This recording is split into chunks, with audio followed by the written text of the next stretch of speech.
আমরা উল্লাপাড়া বাংলাদেশ শিল্পকলা একাডেমি উল্লাপাড়া উপজেলা শাখা থেকে এখানে এসেছি। প্রতি বছর আমরা এই অনুষ্ঠানটার জন্য আসলে অপেক্ষা করে থাকি যে আমাদের প্রত্যেক বছর আমাদের বাচ্চারা সারা বছর ধরে বাচ্চাদেরকে আমরা ট্রেন করে এখানে নিয়ে আসি। আমি নিজেও এখানে পারফরমেন্স করেছি আজকে। এই স্টেজটা আসলে একটা জাতীয় স্টেজ হওয়ার কারণে আমাদের একটা ইমোশন হয়ে গেছে। অনেক ভালো লাগে, আমি যেন অনেক বারবার এখানে আসতে পারি। তুমি কি প্রতি বছর এখানে আসো? না, আমি এই বছরটা প্রথম এসেছি। এই বছর প্রথম এসেছো? হ্যাঁ। এসে কি কি দেখলে? এখানে অনেক কিছু দেখলাম, যা দেখেছি অনেক দেখেছি এবং আমাদের অনেক ভালো লেগেছে।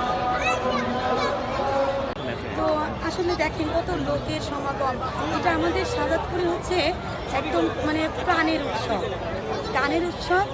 এখন আসলে কি আমরা ঈদ যেটা বলে, ঈদ কিন্তু আমরা মনে করি না, ঈদ কি সেটা আমরা মনে করি না। আমরা এই উৎসবটা কবে আসবে সেই উৎসব নিয়ে আমরা আশায় বসে থাকি যে এই উৎসবটা কবে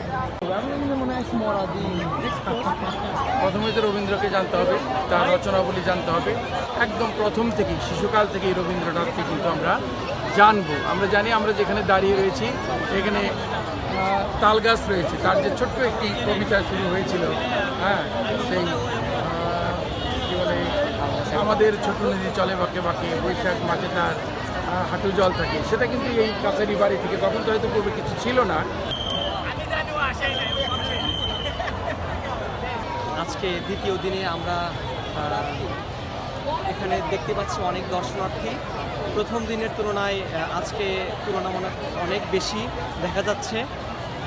আমরা প্রতি বছরই 3 দিনব্যাপী শাহাদাতপুরে রবীন্দ্র স্মৃতিধন্য শাহাদাতপুরে 3 দিনব্যাপী অনুষ্ঠান করে থাকি।